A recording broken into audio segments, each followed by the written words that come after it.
కొన్ని వారాలుగా దైవికమైన లక్షణాలు కొన్ని మనం నేర్చుకుంటున్నాం. Nature of God. నిజానికి దేవుని గురించి తెలియకపోతే ఏమవుతుందంటే ఒక మనిషికి తానంటే ఏంటో తనకు అర్థం కాదు. దేవుడి గురించి సరిగ్గా అర్థం కాకపోతే ఒక మనిషిని, అంటే ఒక సాటి మనిషిని ఎట్లా డీల్ చేయాలో మనకు అర్థం కాదు. ఒక మనిషి గురించి మనకు సరిగ్గా తెలియాలంటే వాడికి దేవుడు అంటే ఏంటో తెలియాలి. అందుకే నైతిక విలువల్లో మనిషి బ్రతకాలి అంటే సూత్రం దేవుని గురించిన అవగాహన ఉండాలి, దైవ భయం ఉండాలి. ఇది స్టార్టింగ్ క్లాస్ గుర్తుందిగా. ఆ దైవ భయం లేకపోతే ఒక మనిషి ఎంత వికృతంగా తయారవుతాడో సొసైటీలో ఇప్పుడున్న కరెంట్ ఎగ్జాంపుల్ మనం చూసాం. ఆడెవడు, జెఫ్రీ ఎప్స్టీన్. వాడు ఎవడైతే ఉన్నాడో వాడు ఒక్కడ చాలు ప్రపంచాన్ని కలుషితం చేసి పడేశాడు. కేవలం ఎందుకు అలా చేశాడంటే వాడికి దైవ భయం లేక, దేవుని భయం లేక. దైవ ప్రీతి ఎప్పుడైతే లేదో మనుషుని పట్టుకోలేం. అక్కడి నుంచి దేవుడి భయం ఉండాలి కనుక దేవుడు భయం మనకు ఉండాలి అంటే అసలు ఏంటి దేవుడు అంటే? దేవుడు అంటే మనం ఊహించుకున్నట్టు రాయిల్లోనో రప్పల్లోనో బొమ్మల్లోనో మరియమ్మ, యేసు ప్రభు, ఇక ఎక్సెట్రా ఎక్సెట్రా ఏదైనా మీరు మాట్లాడుకోండి, ఆకారం దేవుడి కాదు. దేవుడు మనల్ని తయారు చేయాలి తప్ప మనం దేవుడిని తయారు చేయకూడదు. ఇది మినిమం కామన్ సెన్స్, గుర్తుపెట్టుకో. ఇలాంటి విజన్తో, ఇలాంటి డిస్కవరీతో మనం స్టార్ట్ చేస్తే దేవుడు ఏమైనాడంటే సర్వశక్తి కలిగిన వాడుగా ఉన్నాడు. దేవుడు ఏమైనాడంటే బాగా చూసాంగా, అదృశ్యుడై ఉన్నాడు. దేవుడు యొక్క ఆయన ఫుల్ఫిల్మెంట్ ఎక్కడుంది, ఆయన ప్రజెన్స్ ఎక్కడుందంటే ఈ 3 డైమెన్షన్లో లేదని మనం చూసాం.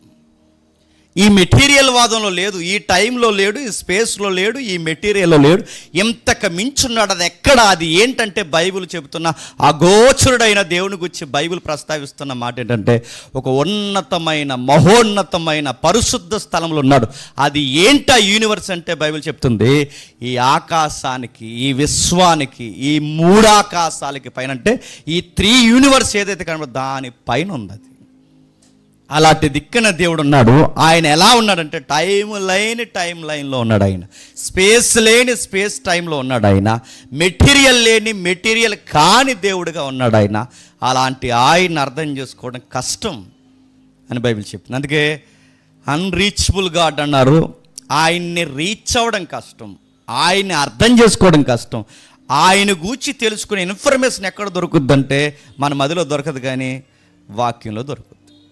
ఆయన ఉన్నాడు, దేవుడు ఉన్నాడు అనడానికి రెఫరెన్స్ ఉన్నాయంటే ఉన్నాయి. మనం చూస్తాం కాస్మోలాజికల్ ఆర్గ్యుమెంట్ చూస్తాం, మోరల్ ఆర్గ్యుమెంట్ చూస్తాం, ఇంకా 1-2 కాజ్ అండ్ ఎఫెక్ట్ చూస్తాం, యూనివర్సల్ కోడ్ ఒకటి ఉందని చూస్తాం. అంటే ఇవన్నీ దేనికంటే దేవుడు ఉన్నాడు అనడానికి ఎవిడెన్స్.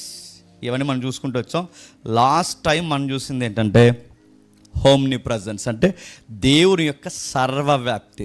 సర్వాంతర్యామి కాదు, సర్వవ్యాప్తి. డిక్షనరీలో డెఫినేషన్లో సర్వాంతర్యామని ఇచ్చిన, సర్వాంతర్యం అనే నమ్మకానికి బయట వేరొక నమ్మకాలు ఉన్నాయి కనుక ఆ నమ్మకాల్లోనికి సంఘం జోగకూడదని, జారిపోకూడదని దానికి థియలాజికల్గా ఉపయోగించే పదం ఏంటంటే సర్వవ్యాప్తి. అంటే ఆయన అన్నిట్లో ఉండగలడంటే ఉండగలడు, కానీ అన్నిట్లో ఆయన ఉన్నా వాటిని పూజించకూడదు. ఆయన అక్కడ ఉండగలంటే ఈ స్తంభం లోపల ఉంటాడంటే ఉంటాడు, అంటే ఆయన లేని స్థలం అంటూ లేదు. ఆయన ప్రతిదిగా ఉంటాడు. పాతాళానికి వెళ్ళినా ఉంటాడు, పరలోకం వెళ్ళినా ఉంటాడు, పరదేశంలో ఉంటాడు, ఎక్కడికి పోయినా ఇక్కడ ఉంటాడు, అక్కడ ఉంటాడు, ఎక్కడైనా ఉంటాడు, కానీ ఉంటాడు, అన్నిటిలో ఉంటాడు. కాబట్టి ఆయన ప్రజెన్స్ అన్ని దిక్కులు ఉంది కాబట్టి అన్నిటినీ మొక్కకూడదు. నా మాట మీకు అర్థమవుతున్నాయా? అంటే మొక్కితే ఏమవుద్ది? ఆయనకు ఆకారం ఇచ్చిన అవుతాం. ఆకారం లేని దేవుడికి ఆకారం ఇచ్చి మొక్కితే అది బైబిల్ ప్రకారం పాపం. ఇది మనం చూసినందుకే ఆ దేవుడు ఎక్కడున్నాడంటే ఆయన పరిపూర్ణమైన స్థితి 3 ఆకాశంలో ఉంది. ఆ 3 ఆకాశం ఏంటో మనకు తెలుసు. మొదటి ఆకాశం చెట్టు, చేమ, గొడ్డి, గోద, గాలి, ఇదంతా ఇది మొదటి ఆకాశం. దీని పైకి వెళ్ళాక కొంత టైం వెళ్ళాక ఆక్సిజన్ లెవెల్స్ ఆగిపోతాయి. అక్కడ నుండి స్పేస్ స్టార్ట్ అవుద్ది. అక్కడ దాన్ని ఏమంటారంటే 2వ ఆకాశం. అంటే సూర్యుడు, చంద్రుడు, నక్షత్రాలు, గ్రహాలు ఇవేవైతే ఉన్నావో ఈ మెటీరియల్ వాదాన్ని 2వ ఆకాశం అంటారు. ఇదంతా దాటిపోతే కనబడేది 3వ ఆకాశం. కాబట్టి ఇది మనం చూసాం లాస్ట్ టైం దేవుని యొక్క సర్వవ్యాప్తి అంటే ఏంటి. ఇప్పుడు మనం చూడబోయే మరొక లక్షణాలు ఏంటంటే దేవుని యొక్క నైతిక లక్షణాలు, మోరల్ యాట్రిబ్యూట్స్ అంటారు వీటిని థియలాజికల్గా. అంటే దేవుని యొక్క నైతిక లక్షణాలు. ఏంటి దేవుని యొక్క నైతిక లక్షణాలు? మీరు జాతకు చూస్తే దేవునికి సర్వము ఉండే స్థితి ఉంది. మనకుందా? ఎక్కడ ఉంటే ఉండూరులో ఉండరు, ఉండూరులో ఉంటే ఇక్కడ ఉండరు. ఒకేసారి ఉండూరులోని ఎక్కడ ఉండగలరా? నేను ఎక్కడుంటే రాజమండ్రిలో ఉండలేను, రాజమండ్రిలో ఉంటే ఇక్కడ. కానీ దేవుడు కాదు, దేవుడు సర్వవ్యాప్తి. ఒకే టైం లైన్లో అన్ని దిక్కులన చెప్పండి ఉండగలడు. ఆ లక్షణం ఆయనకి మాత్రం ఉంది, ఎవరికి లేదు. రెండోది మనం చూస్తాం, ఆయన మార్పు లేనివాడు. నిన్న నేడు నిరంతరము ఏకరీతి కంటే ఆయనకి నిన్న నేడు రేపు ఒకే టైం లైన్లో చూడగలడు. ఆయన ఒకేసారి చూడగలడు. అందుకే ఆయన మార్పు లేని దేవుడు. మరొక లక్షణం చూసాం ఆయనకి, ఆయన నిత్యుడు. మనం నిత్యులమా? మన నిత్యత్వం కలిగి ఉండలేము, నిత్యము మనం ఉండలేము. మన నిత్యత్వం కలిగిన వారమైతే గుర్తుపెట్టుకోండి, మనకు చావు ఉండకూడదు. కానీ మనం చనిపోతాం ఒక రోజుకి. గట్టిగా 2 నిమిషాలు వద్దు కానీ ఒక గంట అక్కడ నిలబెట్టాం అనుకోండి, ఏమైపోతాం? సాయంత్రానికి శిలాన్ని పెట్టడమే. ఇంకా శిలాన్ని పెట్టాడు, కళ్ళు తిరిగి పడిపోవాలి, మజ్జిగ ఇచ్చినా లెగుతాడా? ఎండగాస్తే పోతాం, వర్షంలో ఎక్కువ ఉంటే పోతాం, చలేస్తే పోతాం. ఏదన్నా వాహనం ఇలా గుద్ది ఈ బాడీకి చిన్న రంధ్రం లోపలికి పడితే పోతాం. అందుకే బుడగ అన్నారు మనల్ని. చాలా ఈజీగా పోతాం. నడుతున్నాను, గాలి బుడగ లాంటిదే మన. ఇప్పుడు అవును, దీనికి ఏదైనా కన్నం పడితే పోతాం, గట్టిగా వాన కురిస్తే పోతాం, ఎండ తగిలితే పోతాం. అంటే మన చావు చాలా ఈజీ. మనకి నిత్యత్వం అంటే ఈ బాడీతో నిత్యం ఉంటామనే పదం మనకి వర్తించదు. ఎందుకు చెప్తున్నాను వినండి జాగ్రత్తగా. త్వరగా బిర్యానీ వండాం, త్వరగా వెళ్ళిపోదాం. రైట్. సర్వవ్యాప్తి, మార్పు లేనివాడు, ఆయన నిత్యుడు. ఇవి ఆయనకి మాత్రమే, ఈ యాట్రిబ్యూట్స్ అన్నీ ఆయనకి మాత్రమే ఉంటాయి. ఇప్పుడు మరో లక్షణం చెప్తున్నాడు, ఆయన శక్తి కలిగిన వాడు. మన శక్తి కలిగిన వారం కా. నేను అడుగుతున్నాను, ఈ టేబుల్ నేను ఒక్కడనే లేపినా అడుగుతాను, కొంచెం ఆ రెండు కలిపి లేపమంటే అవుతుందా? ఒకవేళ యంగ్ ఏజ్లో ఉన్న నా ఫిట్నెస్ మిడిల్ ఏజ్కి వచ్చేసరికి ఉంటుందా? మిడిల్ ఏజ్లో ఉన్న కండరం బలము తర్వాత కాలం ముగిసే కొలది ఉంటుందా? బకెట్ నీళ్ళు లేపే మనం, బాగా వినండి, బకెట్ నీళ్ళు ఇలా లేపే మనం రేపొద్దున వయసు అయ్యాక గ్లాస్ ఇలా వణుకుతుంది. మనకి శక్తి లేదు, గుర్తుపెట్టుకోండి. మన శక్తి కలిగిన వారుగా ఉన్నట్టుగా కనబడినా మనం శక్తివంతులం కాదు. మరొకటి, ఆయన అదృశ్యుడు, మనం దృశ్యంలో ఉన్నాం. ఈ యాట్రిబ్యూట్స్ అన్నీ దేవుడికి ఉంటుంటే సర్వవ్యాప్తి, మార్పు లేనివాడు, నిత్యుడు, శక్తి కలిగిన వాడు, అదృశ్యుడు. ఇలా చెప్పుకుంటూ పోతే ఆయనకి చాలా లక్షణాలు ఉన్నాయి. కానీ ఇప్పుడు మనం మాట్లాడుకోబోయే లక్షణాలంటే మోరల్ యాట్రిబ్యూట్స్ అనేవి ఆయనకే ఉంటాయి. బాగా వినాలి, మానవుల్లో కూడా కనబడతాయి. ఇప్పటి వరకు చెప్పిన మానవుల్లో కనబడవు. ఏవి? సర్వవ్యాప్తి, మార్పు లేనివాడు, నిత్యుడు, శక్తి కలిగిన వాడు, అదృశ్యుడు. ఇవి మనకుండవు, ఈ యాట్రిబ్యూట్స్ మనకుండవు. కానీ మోరల్ యాట్రిబ్యూట్స్ అనేవి మనకుంటాయి. అంటే మనకుంటాయి అంటే ఉంటాయి. ఆదాము లేదా మొదటి మానవులు పాపం చేయక మునుపు ఆ గుణలక్షణాలతోనే దేవుడు మానవుణ్ణి కన్నాడు కాదు, చెప్పండి, తయారు చేశాడు. రైట్ లాంగ్వేజ్ అదే, రూట్ మీనింగ్ అదే. కన్నాడు కాదు, మానవుడిని తయారు చేశాడు. తయారు చేసినప్పుడు తన స్వరూపమందు తన పోలిక చొప్పున నరులనంటే ఆయన ఏలికగా ఉన్నాడు కనుక ఏలికగా తయారు చేశాడు. ఆయనకు గుణలక్షణాలు ఉన్నాయి కనుక ఆ గుణలక్షణాలతో మనిషిని తయారు చేశాడు. ఆ లక్షణాలు ఇచ్చాడు. ఆ లక్షణాలు మనకు ఉంటాయి అంటే ఉంటాయి. ఏంటవి? ప్రేమించే గుణం దేవునికి ఉంది. చెప్పండి ఈజీగా, మనకే ఉంది. అందుకే ఒక రచయిత ఏమిటంటే, మన ప్రేమ పిపాచులం అంట. ప్రేమ లేకపోతే బతకలేము మనం. లవ్ కావాలి, లవ్ కావాలి, లవ్ కావాలి. మదర్ నుండి అయినా లవ్ కావాలి, ఫాదర్ నుండి అయినా లవ్ కావాలి, చైల్డ్హుడ్ నుండి మదర్ బ్రదర్ లవ్ కావాలి, సిస్టర్ లవ్ కావాలి, ఫ్యామిలీ లవ్ కావాలి, వయసు వచ్చిన తర్వాత లైఫ్ పార్ట్నర్ లవ్ కావాలి. ఈ గుండె దేనికోసం బతుకుతుందంటే లవ్. అందుకే మీరు చూడండి, ప్రేమించే ప్రేమ కోసం అంట మరణంలో కూడా దిగుతారంట. అందుకే ప్రేమ అంట మరణము కన్నా బలమైనది. ఇప్పుడు చెప్పండి, దేవుడు ప్రేమ ఉన్నాడంటే బైబిల్ ఉంటుంది ఎస్, ఆయన ప్రేమ ఉన్నాడు. అందులో లక్షణం మానవునికి ఉందంటే చెప్పండి, మానవుడికి ఉంది. ఈ ప్రేమ అనే కాన్సెప్ట్ లేకపోతే కాపురాలు నడుస్తాయా? ప్రేమ అనేది లేకపోతే పిల్లల్ని కంటామా? కనిన పిల్లల్ని ఎదిగిస్తామా? ఏం చేస్తాం? ఆకలి వేస్తాం, వండుకు తినేస్తాం, తినేము. కానీ పిల్లలకి దెబ్బ తగిలినా తట్టుకోలేము, ఏదన్నా జరిగినా తట్టుకోలేము. ఇది ఏంటి? లవ్. అది ఎదుటోళ్ళ పిల్లలకి జ్వరం వస్తే ఎలా ఉంటుందో లేదో నాకు తెలియదు, కానీ మన పిల్లలకి జ్వరం వస్తే ముందు మనకు వచ్చేది జ్వరం. లవ్.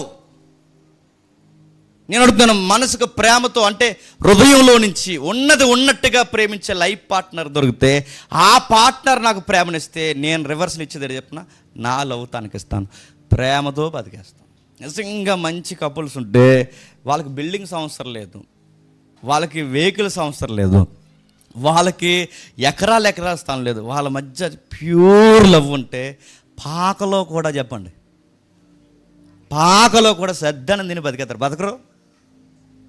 ప్రేమ లేదనుకోండి ఇలా అంటుంది. మొన్న ఒక వీడియో చూశాను నేను, ఫేస్బుక్లో వచ్చింది. ఏడుస్తుంది ఆ అమ్మాయి. నా రాజస్థాను మరి మహారాష్ట్ర అమ్మాయి చాలా ఎక్కెక్కి ఏడు చేస్తుంది. ఎందుకు ఏడుస్తున్నామంటే ఆ పాప పక్కన ఉంది, పాప ఏడుస్తుంటే వాళ్ళ అమ్మ ఆ పాప తుడుస్తుంది, మమ్మీ ఏడొద్దు మమ్మీ అని, డోంట్ క్రై అంటూ ఇలా తుడుస్తుంది. ఏడొద్దు అని చెప్తుంటే ఆవిడ తెగేడ్చేస్తుంది. నేను అనుకున్నాను ఆడేమో కొట్టాడేమో అందుకే ఏడుస్తుంది, వీడియో తీసుకుంటే కాదు, ఇంతకీ అది ఏదో కొనమంది, అదే మెల్ల వేసుకునేది, అది 12,000 అంట. ఏడుస్తుంది. 12,000 ఎట్టి కొనలేకపోతున్నావు అంటే నువ్వు నన్ను ఏం లవ్ చేస్తున్నావు అంత. నా లైఫ్ అంతా వేస్ట్ అయిపోయింది, నా జీవితం నాకేం అర్థం అవ్వట్లేదు. దేనికోసం? వస్తువు కోసం. అప్పుడప్పుడు చూసారా, ఒక చీర కొనలేవు, నువ్వు నన్ను ప్రేమిద్దు. చీరకి లవ్కి సంబంధం ఉందా? మొహమా.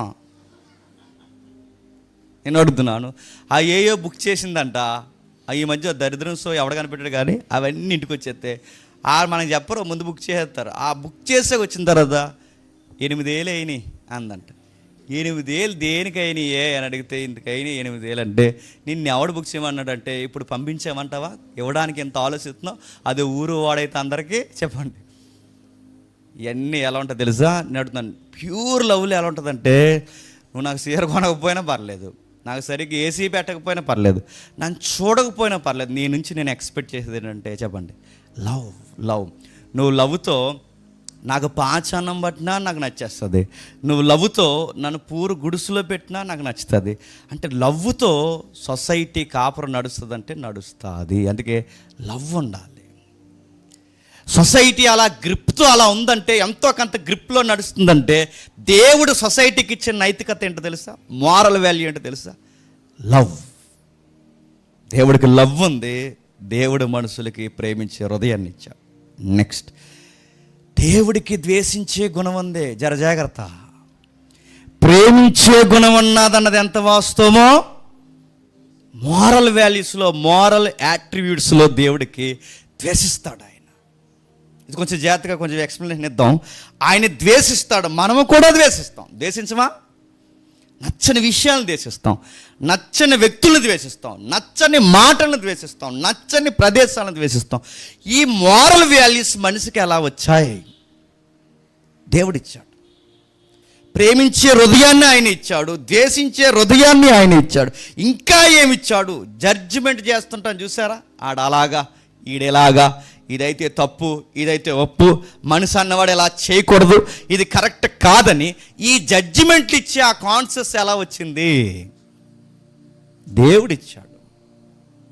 బాధపడే లక్షణాలు ఆయనవే, ప్రేమించే లక్షణాలు ఆయనవే, దేశించే లక్షణాలు ఆయనవే, తీర్పు తీర్చే లక్షణాలు ఆయనవే.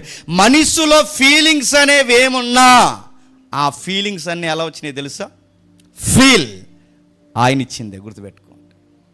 ఆయన లక్షణాలు వచ్చాయి. ఇప్పుడు జాతకు ఒక ఇమేజ్ చేస్తాడు, ఎవల్యూషన్ థియరీ. ఇక్కడే ఓడిపోద్ది. మనిషి కోతి నుంచి రాలేదు అనడానికి ఆ థియరీ, అది ప్రాక్టికల్ కదా, ఆ థియరీకి చెంప చెల్లుమనిపోయే కౌంటర్ డిఫెన్స్. ఇంకా చెప్తున్నాను, కౌంటర్ డిఫెన్స్ ఏంటో తెలుసా? మనిషి కోతి నుంచి రాలేదనడానికి ఇదిగో ఈ మోరల్ ఆర్గ్యుమెంటే. కనబడట్లేదు అనుకుంటా, కనబడుతుందా? నా నేత్రాలతో చూడండి, కనబడుతుందా చెప్పండి. అది ఇప్పుడు చూడండి, ఇప్పుడు కనబడుతుంది. అదిగో ఎవల్యూషన్ థియరీ. మొదటి కోతి, పైకి లేచిన కోతి, కత్తిపట్టిన కోతి, కర్ర పట్టిన కోతి, కర్రకు డిఫెన్స్గా వాడుతున్న కోతి, టెక్నాలజీ రంగంలోకి వచ్చి మిషన్ కనిపెట్టిన కోతి, ఇప్పుడు కంప్యూటర్ ముందు కూర్చున్న కోతి. ఆడు కోతే వాళ్ళ థియరీ ప్రకారం. ఇది రైటా? ఒకవేళ ఇదే రైట్ అయితే నడుతున్నాను, ఇదే రైట్ అయితే నడుతున్నాను, మరలా మోరల్ ఆర్గ్యుమెంట్ అంటారు దీన్ని. ఎవడైనా ఎప్పుడైనా కోతి నుంచి వచ్చి 10వ తరగతి పాస్ అయిపోయి లింగులింగమని వాగేవాడు ఎవడైనా ఉంటే, అది యూనివర్సిటీ అయినా సరే, ఇది అడగండి.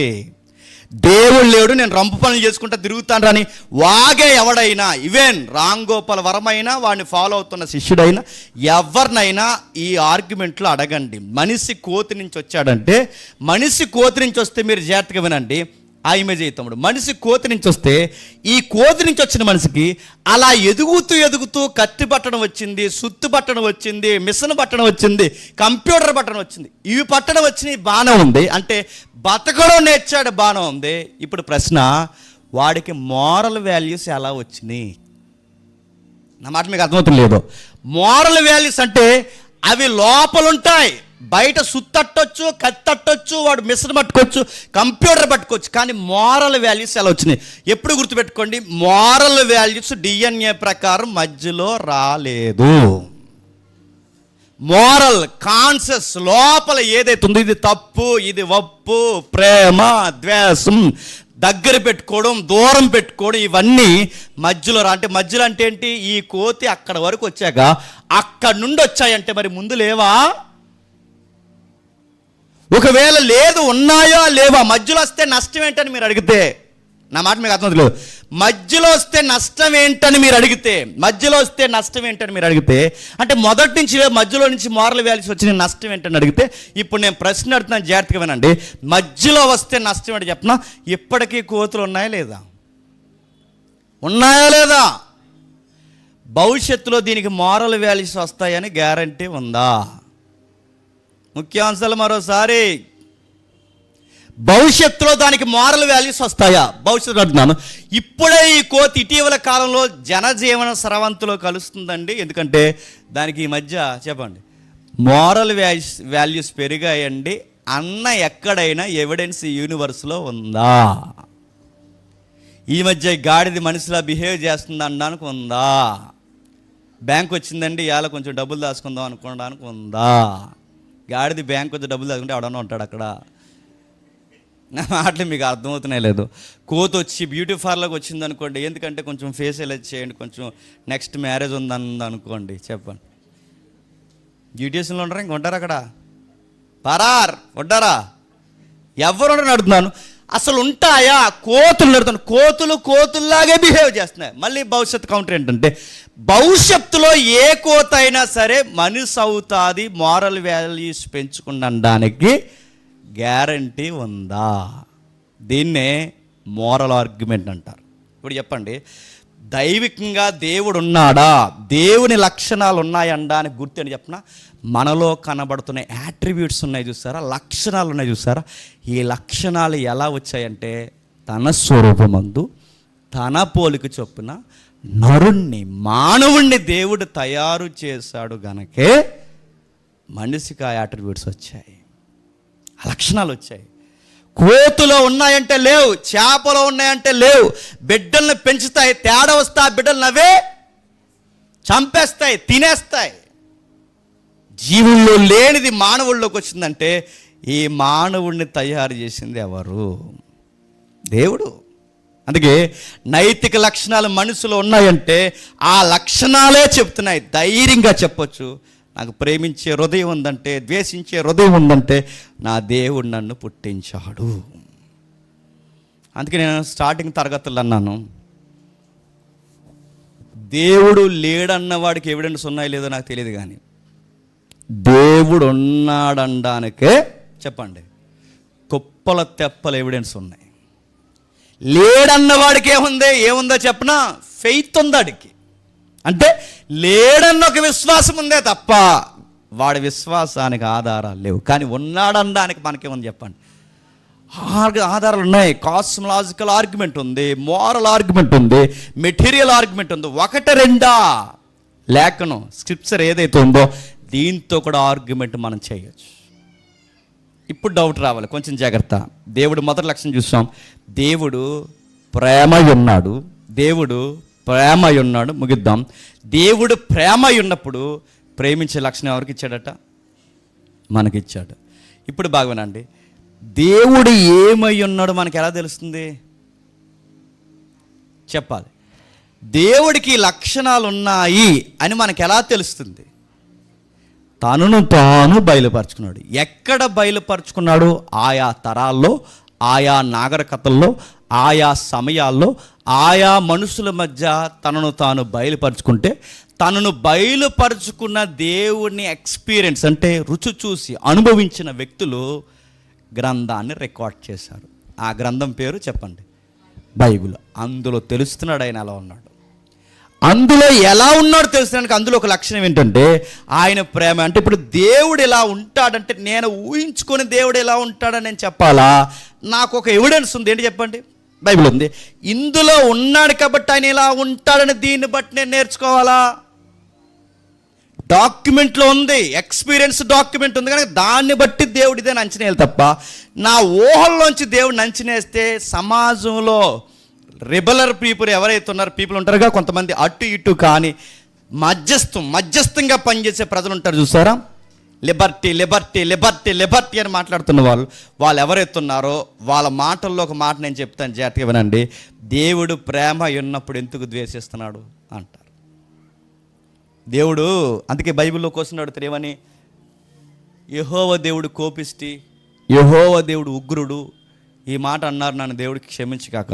యెహోవా దేవుడు సైకో అన్నారు. ఎందుకు ఆ మాటలు వస్తున్నాయి అంటే, ఎందుకురా మీరు అలా అంటున్నారంటే, దేవుడు అందరినీ ప్రేమించాలిగా. అందరినీ ప్రేమించాలన్నప్పుడు అమోనీల్ని ఎందుకు చంపాడు? మోయాబీల్ని ఎందుకు చంపాడు? కానాను తెగల్ని ఎందుకు చంపాడు? అసూరియన్స్ ఎందుకు చంపాడు? నినే పట్టణానికి ఎందుకు వార్నింగ్ ఇచ్చాడు? మరి దేవుడు ప్రేమ ఉన్నప్పుడు ఎవరిని చంపకూడదు. మరి ఆయన ప్రేమ కదా. ఆయన ప్రేమించినప్పుడు ఎవరిని చంపకూడదు కదా. ఆయన ప్రేమించినప్పుడు కొంతమందిని చంపుతున్నాడంటే ఆయనలో ప్రేమ లేదు. ప్రేమ లేనివాడు ఎట్లా దేవుడు అవుతాడు అంటారు. ఈ ఆర్గ్యుమెంట్ సమాజంలో ఉందా లేదా? మీ దేవుడు ప్రేమించడు, చంపేస్తాడు తేడా వస్తే. మీ దేవుడు ప్రేమించడు, నరికేస్తాడు తేడా వస్తే. ఆయన దేవుడేంటి అంటున్నారు. అప్పుడప్పుడు కూడా చూడండి, మనం ఎన్ని మెసేజ్లు చెప్పినా దేవుడు ఎలా ఉంటే కనుక నేను తీసి పడేస్తారు, అవతలకి ఏమనుకుంటున్నావు నువ్వు, ఎలా కరెక్ట్గా దేవుడు ఎదుట సరి అయిన పద్ధతి కదంటే వాళ్ళ మనసులో వాళ్ళ పక్కన మాట్లాడి చెప్పిన దేవుడు ప్రేమై ఉన్నాడు. జేమ్స్ పని ఏముంది అలా చెప్తాడు. దేవుడు చెప్పండి ప్రేమై ఉన్నాడు. దేవుడు ద్వేషిస్తాడంటే దేవుడు ప్రేమ కలిగిన వాడండి, దేవుడు జాలి కలిగిన వాడండి, దేవుడు దయ కలిగిన వాడండి. దేవుడు ఎందుకు చంపేస్తాడండి అంటే మనం ఏమంటాం? పులిపేట మీద నిలబడి మాట వినకపోతే లారీ పాద మీద నుంచి అంటాం. ఆడంటాడు. అలా ఎలా పానేస్తాడండి? దేవుడు ప్రేమై ఉన్నాడండి. బైబిల్లో మరి ఎవరు ఆ కంటెంట్ నేను కూడా వాడేదని తెలియక బైబిల్లో ఎవరు తెచ్చారు? బైబిల్లో లేని కంటెంట్ ఏంటి చెప్పనా? ఆ బైబిల్లో లేని కంటెంట్ పాపిని ప్రేమించు చెప్పండి, పాపాను దేశం. ఎవడు చెప్పాడండి? ఇది బొంద సామెత అండి. ఇది పాపిని ప్రేమించు చెప్పండి. ఎక్కడ ఉందండి అలా? ఒకవేళ ఆయన ప్రేమమైన దానికి దీన్ని కలిపేస్తా అంటే ఆయన లవ్ గాడ్ అని చెప్పడానికి, ఆయన లవ్ చేస్తున్నాడని చెప్పడానికి ఇలాంటి సామెతలు పుట్టించేశారు. మీరు గమనించండి. ఒకవేళ ఆయన అన్నిటినీ ప్రేమిస్తాడంటే ఆయన ప్రేమ మాత్రమే ఉన్నాడు, ద్వేషం లేదనుకుంటే దొంగతనం చేసిన ఏం చేయాలి చెప్పండి? ప్రేమించాలి. నరహత్య చేసిన ఏం చేయాలి చెప్పండి? ప్రేమించాలి. ద్వేషించిన బాగా వినండి, వ్యభిచారం చేసిన ఏం చేయాలి చెప్పండి? ప్రేమించాలి. ద్వేషించి ఒకరోడు కొట్టుకొని చెప్పిన ఏం చేయాలి చెప్పండి? ప్రేమించాలంటే నేర ప్రవృత్తిని కూడా దేవుడు ప్రేమ ఉన్నాడు కనుక ఇంకెవరిని ఏమనకుండా ప్రేమించాలి. బ్యాలెన్స్ కుదరదు. అందుకే బైబిల్ ఏమని చెప్పినా ఆయన ప్రేమిస్తాడు చెప్పండి, తేడాగా ఉంటే ద్వేషిస్తాడు. ఇప్పుడు చెప్పండి, ఆయన ద్వేషించడంలో ప్రేమ లేదంటే ప్రేమ ఉంది. ఆ ప్రేమలో ఏముందంటే జాగ్రత్తగా వింటే పరిశుద్ధత ఉంది. అర్థమవుతున్నాయా? బిర్యానీ ఉంది, అర్థమవుతున్నా లేదా? ముగించేద్దాం. ఆయన ప్రేమ అంటే దేవుడు ప్రేమ ఉంది కాబట్టి కోపం ఉండకూడదు అనకూడదు, దేవుడికి ప్రేమ ఉంది కాబట్టి ద్వేషం ఉంది అనకూడదు, ఆయనకి ప్రేమ ఉంది కాబట్టి ఇక ఎవరిని ఏమనకూడదు అనకూడదు. మరొక ఆర్గ్యుమెంట్ ఉంది, క్రిస్టియన్లో కూడా నమ్ముతున్నారు, దేవుడు ప్రేమ ఉన్నాడు కనుక నరక అన్నట తీసాడంట. ఎందుకు మరి ఆయన ప్రేమ కదా, మనుషులను అలా చూడలేకపోతున్నాడు. అందుకు ఏం చేశాడట, నరకం తీసాడట. నేను అడుగుతున్నాను, నరకం తీసేసాడని బైబిల్లో ఉందా? ఆయన ప్రేమిస్తాడు. బాగునండి, చెడ్డ కార్యాలు చేసే వ్యక్తుల్ని, చెడ్డ కార్యాలని మర్చిపోవద్దు, చెడ్డ కార్యాలు చేసే వ్యక్తుల్ని, చెడ్డ కార్యాలని రెండిటినీ ద్వేషిస్తాడు. ఎందుకు ద్వేషిస్తాడు? చెడ్డ కార్యాలు గనక. ఎందుకు ద్వేషిస్తాడు? చెడ్డ వ్యక్తులు గనక. ఎవరి మీద కోపిస్తాడంటే అందరి మీద కోపికించడు, కానీ చెప్పండి, చెడ్డ కార్యాలు చేసే వారి మీద కోపిస్తాడు, ద్వేషిస్తాడు. ప్రేమ ఉంది అనడానికి గుర్తు ఏంటి చెప్పనా? ప్రేమ ఉంది అనడానికి గుర్తు ఇది ప్రేమ అని చెప్పాలి అంటే దానికి ఆపోజిట్ ఏముండాలి చెప్పండి? ద్వేషం ఉండాలి. దేవుళ్ళో ద్వేషము ఉంది, చెప్పండి, పగ ఉంది. ఎవరిని ద్వేషిస్తాడంటే ఆయన ఆజ్ఞలు ఆచరించిన వారిని, ఆయన చెప్పినట్టు చేయని వారిని, ఆయన కృపను అర్థం చేసుకోలేని వారిని, ఆయన ప్రేమను లోకు తీసుకుని ఇంకా నేర ప్రవృత్తిని డెవలప్ చేసేవారిని ప్రకటన గ్రంథం అన్నాడు, మొఖం మీద ఉమ్మేసేస్తా అన్నాడు, ద్వేషిస్తా అన్నాడు. మారు మనసు పొందకపోతే జీవవృక్షం తీసేస్తా అన్నాడు, లేకుండా చేస్తానన్నాడు. ఇప్పుడు చెప్పండి, దేవుడట ప్రేమ ఉన్నాడు, ఈ రెండు మనలో అరకొరగా ఉన్నాయి లేదా చెప్పండి? మనం ఎవరిని ప్రేమిస్తాం? మాటిని నమ్మకంగా ఉన్న వాళ్ళని ప్రేమిస్తాం, అంతేనా? ఇలా తినేసి అలా పొడి చేస్తున్న ప్రేమిస్తాం చెప్పండి? ఎవరిని ప్రేమిస్తాం చెప్పండి? నాకు తగ్గట్టుగా నా హృదయానుసారంగా ఉంటే ప్రేమిస్తాం. కానీ గమ్మత్తేంటి చెప్పిన, దేవుడు తను హెచ్చించే వారిని హెచ్చిస్తాడు, తను ప్రేమించే వారిని ప్రేమిస్తాడు. అందరికీ ధారాళంగా వర్షం కురిపిస్తాడు, ఎండ కాయిస్తాడు, అన్నీ చేస్తాడు. కానీ ప్రత్యేకమైన ప్రజలు ఉంటారే, ఆయన మాట వినేవారిని, వారిని ప్రేమిస్తాడు. మనం ఎలాగైతే ప్రేమించి కొంత వ్యక్తుల్ని, కొన్ని పరిస్థితులు ద్వేషిస్తామో, మనలో ఈ లక్షణాలు దేవుళ్ళలో కూడా ఉన్నాయి. ఆ లక్షణాలు మనం పంచుకున్నాం. మరో లక్షణం ఏంటో తెలుసా? మొదటి యోహాను పత్రిక, త్వరగా మొదటి యోహాను పత్రిక ముగిద్దాం. మొదటి యోహాను పత్రిక మొదటి అధ్యాయం 5వ వచనం.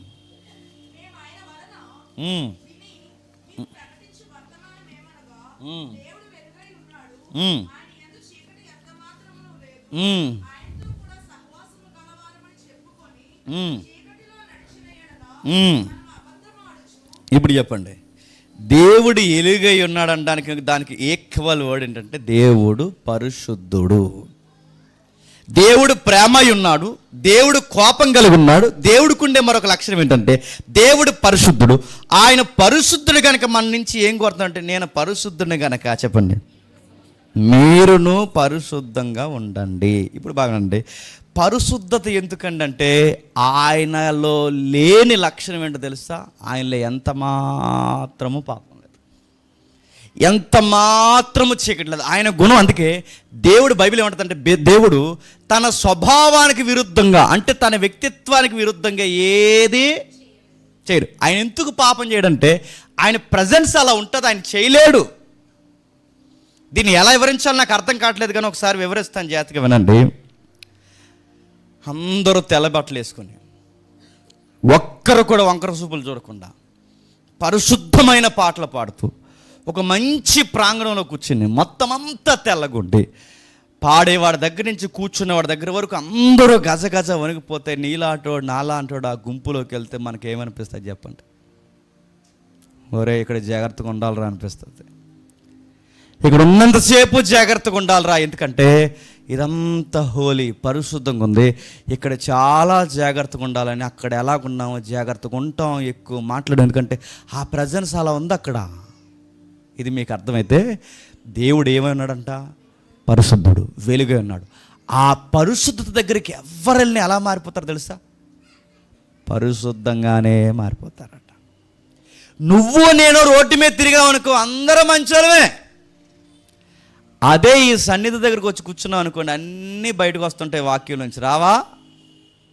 యెషయా అట చాలా మంచిగా ఉన్నాడట. నేను ముగిస్తున్నాను. ఎప్పుడైతే దేవుని పరిశుద్ధతను అలా చూశాడో అన్నాడట, నా క్రియలు, నా పెదవులు నీ దృష్టికి మురికి గుడ్డలు అన్నాడు. అది హోలీ. నెక్స్ట్ యోబు అన్నాడట, నేను ఏ తప్పు చేశాను నా జీవితానికి ఇన్ని కష్టాలు వచ్చాయంటే, యోబు దేవుడిని దేవుడిగా సుడిగాల్లో ఎప్పుడైతే ఎదుర్కొన్నాడో, ఆ ఎదుర్కొన్నప్పుడు యోబు అంటాడు, నేను నీతిమంతుని కాదు, న్యాయవంతుని కాదు, నేను తప్పు చేశాను, పాపిని అని ఒప్పుకున్నాడు. పేతురు గారు అప్పటి వరకు చాలా ఘనాపాటి గొప్పగా తిరుగుతున్నారు. పేతురు గారి దగ్గరికి ప్రభు వెళ్ళి ఎప్పుడైతే నిలబడి ఆ విస్తారమైన చేపల కొట్టు చూపించాడు, వెంటనే పేతురు ఏమన్నాడు చెప్పండి? నేను పాపాత్ముని, నన్ను విడిచి వెళ్ళిపో. అంటే దేవుడు పరిశుద్ధుడు ఉన్నాడు. ఆయన పరిశుద్ధత మనకు అర్థమయ్యే కొలితే మనం ఎలా మారుతాం చెప్పండి? ఆయన పరిశుద్ధుడు గనక చెప్పండి మనము పరిశుద్ధతలోనికి వెళతాం. అందుకే ఎక్కడ చూడండి, ఎక్కువ పవిత్రత ఉన్న దగ్గర మనం తప్పు చేయలేం. ఇప్పుడు అడుగుతున్నాను, ఈ మాట అంటున్నాను ఏమనుకోకండి, ఇక్కడే మొబైల్లో ఏదన్నా అశ్లీలత ఒక రీల్ ఇక్కడ చూడగలవా? చూడరాని అవకాశం నీకు వచ్చినా ఇక్కడ చూడగలవా? ఎందుకంటే ఇక్కడ దేవుని ప్రజెన్స్ ఉంటుందని నీకు తెలుసు, చూడలేవు. దేవుడు మన నుంచి ఏం ఎక్స్పెక్ట్ చేస్తాడు చెప్పనా? నా కవనెంట్లోకి రండి, నా కమ్యూనికేషన్లోకి రండి. ఇంకా ఏమన్నాడు? ఆయన మాట్లాడుతున్న ఈ లక్షణాల్లోకి రమ్మంటున్నాడు. ఇంకా ఆయన ఏమంటున్నాడు? ఆయన లక్షణాల్లో ఎప్పుడైతే మనం కనెక్ట్ అవుతామో, దేవుడు నీకు నాకు చెబుతున్న సంగతి ఏంటంటే, ఆయన లాంటి, అంటే ఆయన సంపూర్ణమైన పరిశుద్ధతలోకి మనం వెళ్ళం, కానీ ఆయన పరిశుద్ధ లక్షణాలు మనం సంతరించుకుంటామంట. కొన్ని రిఫరెన్స్ చూద్దాం త్వరగా. హబక్కూకు గ్రంథము మొదటి అధ్యాయం, హబక్కూకు గ్రంథం మొదటి అధ్యాయం 13వ వచనం. నీ కనుదృష్టి దుష్టత్వము చూడలేనంత, అది దేవుడు అంటే.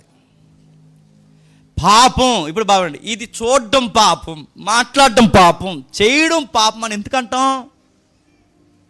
నా మాటలు మీకు కాదు, ఇది పాపం అని ఎందుకంటాను చెప్పండి? ఇది పాపం. ఇప్పుడు బాగునండి, ఈ టేబుల్ వంకరగా ఉంది అని నేను అనాలంటే ఎలా అనగలను? సరైన కొలత ఏంటో చెప్పండి, నా దగ్గర ఉండాలి. ఈ బోర్డు వంకరగా పెట్టారని ఎలా చెప్పగలను? దాని దగ్గర స్ట్రైట్గా కొలిసేది ఏదైనా ఉంటే నేను చెప్పగలను. ఒక లైన్ వంకరగా ఉందని ఎలా చెప్పగలను? దాని దగ్గర స్ట్రైట్ లైన్ ఉంటే చెప్పగలను. ఇప్పుడు బాగుందండి, మనం తప్పు చేస్తున్నాం, చూడడం తప్పు, మాట్లాడడం తప్పు, ఇవి తప్పు అని మనలో చెప్పగలుగుతున్నాం అంటే మనకు స్కేల్ ఎవరో తెలుసా? దేవుడు. ఆయన పాపం చూడడు, ఆయన లక్షణాలతో చేయబడిన మనం పాపం చూస్తున్నామంటే లేనిది తెచ్చుకోవడమే చెప్పండి పాపం. ఆయన తప్పులు మాట్లాడు, మనం తప్పులు మాట్లాడుతున్నామంటే చెప్పండి ఆయన పెట్టని లక్షణం తెచ్చుకోవడమే పాపం. ఆయన పాపం చెయ్యడు, ఎంత మాత్రం ఆయన యందు చీకటి పాపం లేదు. మనం పాపంతోనే బతికేస్తున్నామంటే మనం చేస్తున్నదని చెప్పండి పాపం. అంటే పాపాన్ని ఎలా కొలుస్తారంటే, చేమని చంపావా, దోమని చంపావా, కుక్కని చంపావా, నక్కని చంపావా అని తిట్టావా, కొట్టావంటే ఇవన్నీ పాపాలు కాదంటే గుర్తుపెట్టుకోండి, అవి పక్కన పెట్టండి. పాపాన్ని ఎలా కొలుస్తారంటే మీరు గమనించండి, దేవుళ్ళో లేని లక్షణం ఏదైనా మనలో ఉంటే అదే పాపం. ఆయన పరిశుద్ధుడు కనుక చెప్పండి మనమును పరిశుద్ధంగా ఉన్నాయి. ఆయన పాపాన్ని చూడ్డు, మొత్తం నీ ఫోన్ అంతా అయ్యే ఉంటాయి. కానీ నువ్వేమంటావు? దేవుని పెట్టిన అంటావు. దేవుడు అంటాడు ఎవడరా నువ్వు అని అడుగుతాడు. గుర్తుపెట్టుకో, నీ ఫేస్బుక్లో చెత్త చెదారం చూడకూడదంటే దేవుడు చూడ్డ కనుక చెప్పండి నువ్వు చూడకూడదు.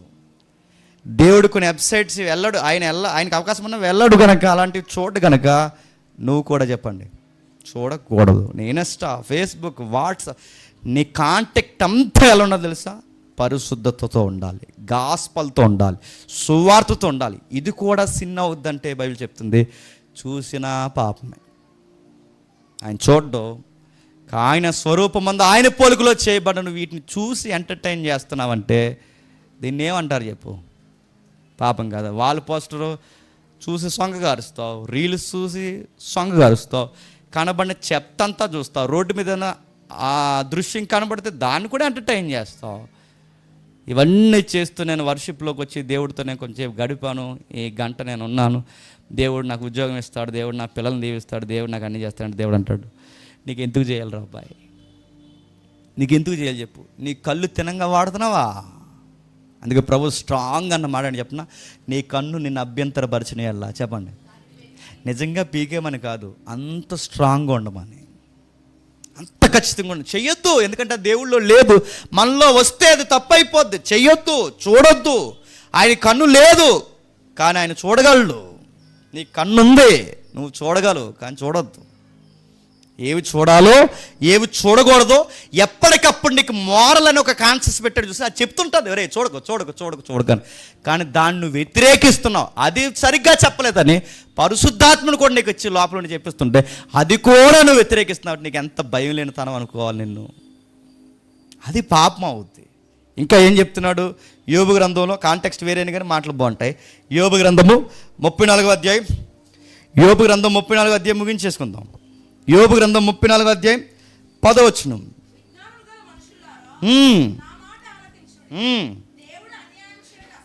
దేవుడు అన్యాయము చేయట అసంభవము, సర్వశక్తుడు దుష్కార్యము చేయట అసంభవము, నరుల క్రియలకు తగినట్టుగా ఫలము ఆయన వారికి ఇస్తాడే తప్ప ఆయన దుష్కార్యాలు చేయడంటే ఒక నీతిమంతుడిని అనీతిమంతుడిని చేయడు, ఒక అనీతిమంతుడిని నీతిమంతుడిగా దొంగ తీర్పు ఇవ్వడు.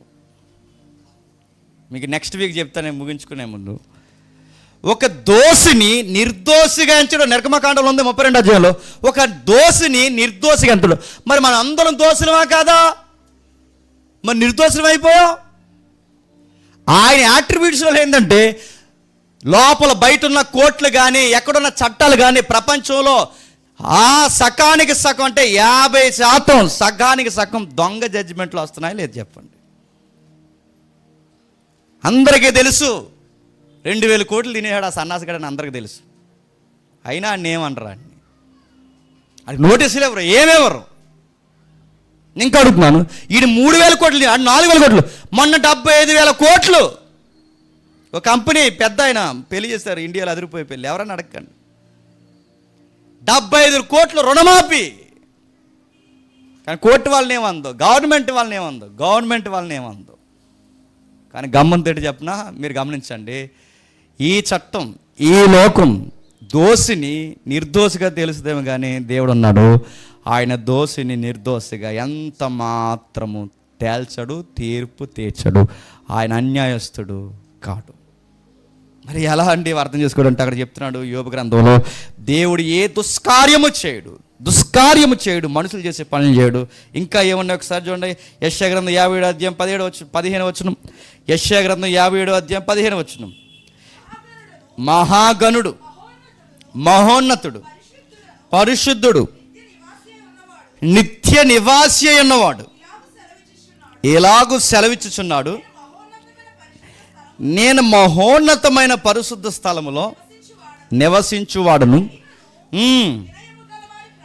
వినయము గలవారి ప్రాణమును ఉజ్జీవింప చేయుటకు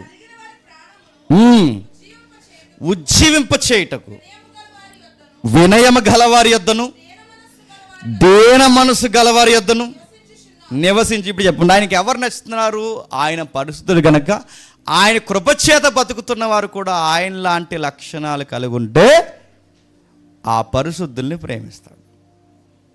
చాలామంది సామెత పుట్టించారు, ఏమనంటే పాపిని ద్వేషించు చెప్పండి, క్షమించండి, పాపిని ప్రేమించు చెప్పండి, పాపాన్ని ద్వేషించు. దానికి రెఫరెన్స్ ఏం చెప్తుందో ఒకసారి చూడండి. కీర్తన గ్రంథం 5వ కీర్తన 4-5 వచనాలు.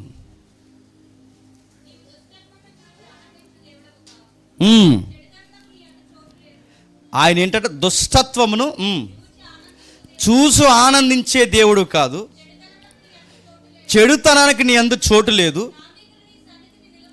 డాంబికులు నీ సన్నిధిని నిలవలేరు, పాపము చేయి వారందరూ నీకు అసహ్యులు. ఇక్కడ లేదు ఇంకా సామెత, love the sinner hate the sin అంటే కుదరదు అయ్యా. లవ్ ద సిన్నర్ బాగా సిన్నర్నే కూడా హేట్ చేస్తాడంటే ఆయన ద్వేషిస్తాడు. ఆయన పాపాన్నే కాదు పాపం చేస్తున్న వాడిని కూడా ద్వేషిస్తాడు ఆయన. నేను అడుగుతాను, మరి ఆ లాజిక్ ఎలాగ అర్థం కాదు. పాపిని అంటే ప్రేమించాలట, పాపాన్ని అంటే ఇది ఎక్కడ లాజిక్? అసలు పాపం ఉన్నదే వాళ్ళు, పాపం చేస్తున్నది ఆడు, మళ్ళీ వాడిని ప్రేమించి పాపాన్ని ద్వేషించడం ఎట్లా?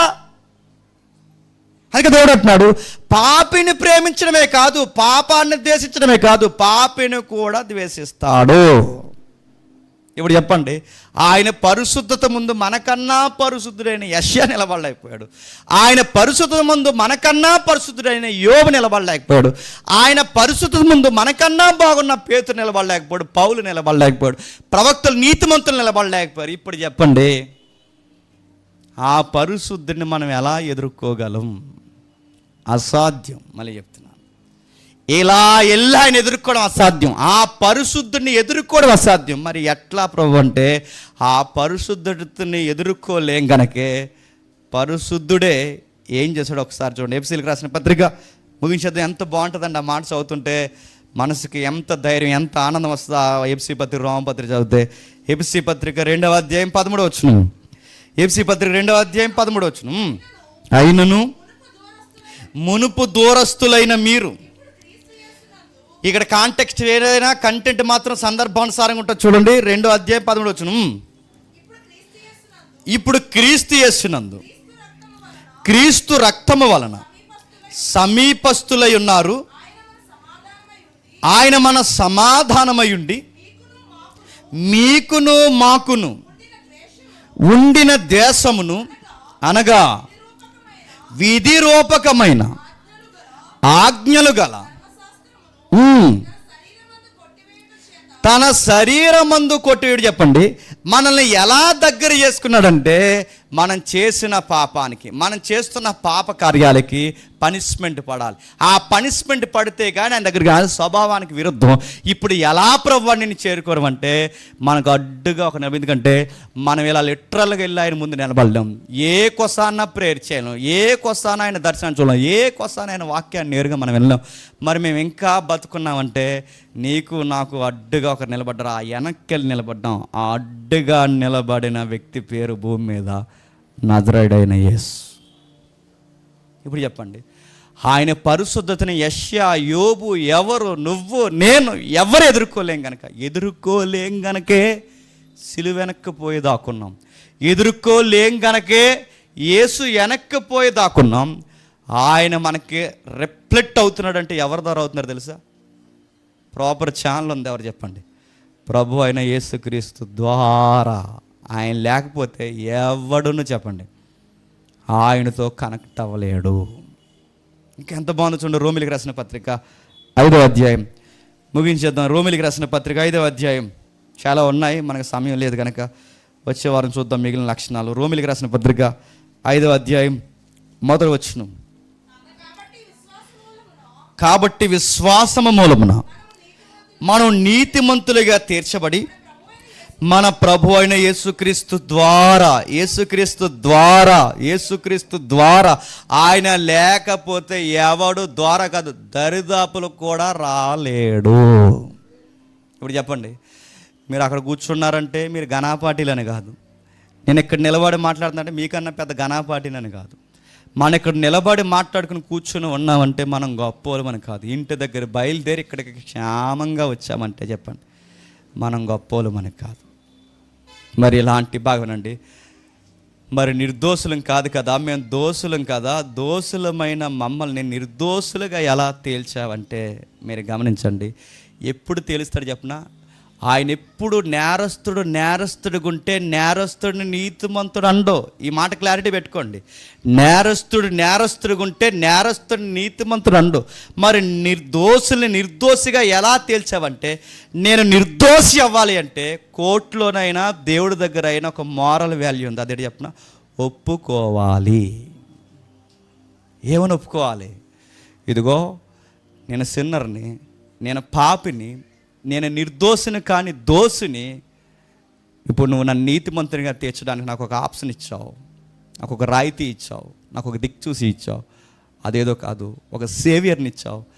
ఆ సేవియర్ నా కోసమే చనిపోయాడు, నేను సిన్నర్నని ఒప్పుకుంటున్నామని ఎప్పుడైతే ఒప్పుకుంటామో ఈ దోషిని చెప్పండి నిర్దోషిగా తీరుస్తాడు. ఇలా ఒప్పుకోకుండా యేసుక్రీస్తు అంటే పట్టింపు లేకుండా ఎవడ జీవితాన్ని వాడు క్రియల ద్వారా ఎదుర్కొందాం అనుకుంటే ఎవడ కూడా నిర్దోషి కాలేడు. నేను డైరెక్ట్గా చెప్తున్నాను. అది రాజ్యాంగ నిర్మాతలైనా, స్వతంత్ర ఉద్యమకారులైనా, సినిమా యాక్టర్లైనా, సమాజంలో ఉన్న గొప్ప గొప్ప మేధావులైనా, ప్రేమ ప్రసంగాలు చేసి అందరినీ ప్రేమించిన సోషల్ ఈవెంట్ చేసిన వారైనా ఎవరైనా దేవుని దృష్టిలో నీతిమంతులు అవ్వాలి అంటే ఆ దోషులుగా ఉన్నవారు గుర్తుపెట్టుకోండి, ఒక దిక్కుడికి వచ్చి ఆగిపోవాలట. ఎక్కడికి వచ్చి మేము ఆగిపోవాలంటే యేసు అనే ఒక ఆబ్జెక్ట్ ఉంది. అక్కడికి వచ్చి మనం ఆగిపోయి మనం ఒప్పుకోవాల్సింది ఏంటో చెప్పనా, దేవా ఈయన నేను ఒప్పుకుంటున్నాను, నాకు బదులుగా ఈయన చనిపోయాడు, నా దోషాలకు బదులుగా ఈయన శిక్ష పడుతుంది, నాకు బదులుగా మరణించి తిరిగి లేస్తున్నాడు, ఇది నేను నమ్ముతున్నాను, తప్పైపోయిందని ఎవడైతే ఒప్పుకుంటాడో ఆ దోషిని చెప్పండి నిర్దోషిగా తేలుస్తాడు. అందుకే ఆయన పరిశుద్ధుడు, మనం పరిశుద్ధంగా ఉండాలి. ఎలా ఉండాలి పరిశుద్ధంగా? మాకు రావట్లేదు అంటే మనం రావట్లేదు ఎందుకంటే పడిపోయిన ఆదాము దగ్గర నుంచి వచ్చాంగా, కోల్పోయాం, ఆ వెలుగు కోల్పోయాం, ఆ మహిమ కోల్పోయాం, పతనం అయిపోయాం. ఇప్పుడు ఆదాము దగ్గర నుంచి మనకి ఆ పతనం స్టార్ట్ అయింది కనుక అది మనకు రావట్లేదు. ఎలా ఉండాలో మనకు తెలియట్లేదు కనుక ఆ ఆదాము చూపించలేని మోరల్ చెప్పండి ఈ ఆదాము చూపించడానికి వచ్చాడు. ఆయన పేరు నజరుడైన యేసుక్రీస్తు. ఈయన వచ్చాడు. పేతురు అంటాడు, మనం ఎలా మాట్లాడాలో ఈ భూమి మీద ఉన్నప్పుడు ఆయన మాటల ద్వారా మాదిరించిపోయాడట. మనం ఎలా నడవాలో ఆయన నడకలలో మనకు మాదిరించిపోయాడట. ఒక మనిషిని ఎలా చూడాలో ఆయన మాదిరించిపోయాడట. రాత్రి ఇక్కడ కొండవారంలో చెప్పాను, ఎంతమంది వచ్చారు నాకు తెలియదు కానీ, క్రీస్తు యేసునకు కలిగిన ఈ మనసు చెప్పండి మీరును కలిగి ఉండండి. ఎలా కలిగి ఉండాలి? నైబర్ని లవ్ చేయాలి, దేవుడిని ప్రైజ్ చేయాలి, సమాజంలో కలిగిన నాకు లేని వాడికి పెట్టాలి, మంచి కలిగి ఉండాలి, నన్ను ద్వేషించే వారిని కూడా నేను దీవించాలి. నేను ద్వేషించేది దేన్ని ద్వేషించాలంటే పాపం చేసిన వారిని ద్వేషించాలి, ఆయన పరిశుద్ధతను చెప్పండి ప్రేమించాలి. ఇది ఎలా అంటే యేసుప్రభువు ఎట్లా అయితే జీవించాడో చెప్పండి అట్లానే మనం జీవించాలి. ఇది దేవుడు మనకిచ్చిన నైతిక లక్షణాలు. ఆయనలో కొన్ని లక్షణాలు ఉంటాయి, మనకు ఉండవు. నేను మళ్ళీ జ్ఞాపకం చేసి ముగిస్తున్నాను. ఆయన నిత్యుడు, మన నిత్యులం కాదు. ఆయన అదృశ్యుడు, మనం అదృశ్యం కాదు. ఆయన సర్వవ్యాప్తి, మనం సర్వవ్యాప్తి కాదు. ఆయన శక్తి కలిగిన వాడు, మనం శక్తి కలిగిన వాడు. కానీ కొన్ని లక్షణాలు ఉన్నాయి. ఆయన ప్రేమిస్తాడు, మనం ప్రేమిస్తాం. ఆయన ద్వేషిస్తాడు, మనము ద్వేషిస్తాం. ఆయన ఇతరులకి తీర్పు తీరుస్తాడు, మనము న్యాయముని బట్టి అప్పుడప్పుడు తీర్పు తీరుస్తాం. ఈ లక్షణాలు మనకిచ్చి కాన్షియస్ మారల్ వాల్యూస్ పెట్టి దేవుడు అంటున్నాడు, నేనే మిమ్మల్ని తయారు చేశాను. ఈ పాయింట్ మీకు అర్థమైతే మన కోతుల నుంచి, కుక్కల నుంచి, గుర్రాల నుంచి, చేపల నుంచి రాలేదు చెప్పండి, దేవుడు చేతుల్లో నుండి వచ్చాం. అందుకే దేవుడు జడ్జిమెంట్ కోరతాడు. నేను చెప్పింది ఎవడ పాటించకపోయినా ఆ ప్రసంగిలు అంటాడు, తీర్పు దినాన్న మేలు కార్యములను కీడు కార్యములను, అవి కనిపించేవి కానబడనివి, ప్రతి దాన్ని వెలుగులోకి తెచ్చి ఆ రోజు ఆయన చెప్పండి తీర్పు తీరుస్తాడట. ఇప్పుడు చెప్పండి, జడ్జిమెంట్ చేయడం దేవుడికి న్యాయమా కదా? ఈ లక్షణాలన్నీ ఆలోచిస్తే అర్థమవుతుందిగా. ఆయన జడ్జిమెంట్ చేయడం న్యాయమే, తప్పు పట్టే న్యాయమే. అందుకే రోమపత్రులు ఏమంటారు చెప్పిన, ఆయన వ్యాజ్యం ఆడినప్పుడు ఆయన ఎవడు తప్పు పట్టేవాళ్ళు లేడంటాడు పౌలు. ఎందుకంటే ఆయన వ్యాజ్యం చాలా కరెక్ట్గా ఉంటుంది. ఇలాగ ఎందుకు చేసే ప్రభు, అలా ఎందుకు చేసే ప్రభు అంటే ఆయన అలాగూ చేయలేదు, అన్నీ చేసింది ఎవరు చెప్పండి, మనమే చేస్తాం. అందుకే దేవుడు అంటాడు, ఒప్పుకునేటప్పుడు మన పరిశుద్ధతలోకి రావాలంటే ఒప్పుకునేటప్పుడు యథార్థంగా ఒప్పుకోవాలి. మనం ఏమంటాం, తెలుసో తెలియకో, తెలుసో తెలియకంటే అందులో ఒక పదం ఉంది, తెలుసో అన్న దగ్గర తెలుసుగా కొన్ని, ఆ తెలిసిని ఒప్పుకో తినంగా. తెలియని ఎలాగూ చేస్తే దేవుడు ఎలాగో క్షమిస్తాడు. తెలుసో తెలియకన్నా తెలుసుగా కొన్ని, ఆ తెలిసిని ఒప్పుకో. నువ్వు చూడకూడదన్నావా, చూసావా, తెలుసు నీకు. మాట్లాడకూడదన్నావా, మాట్లాడదు తెలుసు నీకు. చేయకూడదు అనుకున్నా, చేయకూడదని తెలుసు నీకు, చేసావు. ఇవన్నీ ఒప్పుకో. ఇవి ఒప్పుకుంటేనే దేవుడు మనల్ని చెప్పండి తన రెక్కల కిందకి మనం తెచ్చుకుంటాడు. ఈ యాట్రిబ్యూట్స్ అర్థమైతే ఆయనలోకి దగ్గరికి రండి. అలా ఎలా ఉండాలో క్రైస్ట్ని అబ్జర్వ్ చేయండి, క్రీస్తుని. ఆయనలా మనం జీవిస్తే దేవుడు తన నిత్యత్వంలోనికి, అమరత్వం లేని మనల్ని అమరులుగా మార్చడానికి రాబోతున్నాడు. దేవుడు మిమ్మల్ని దీవించును గాక. అలాగే మోకాలు వేయగలిగిన వారు మోకాలు వేయండి.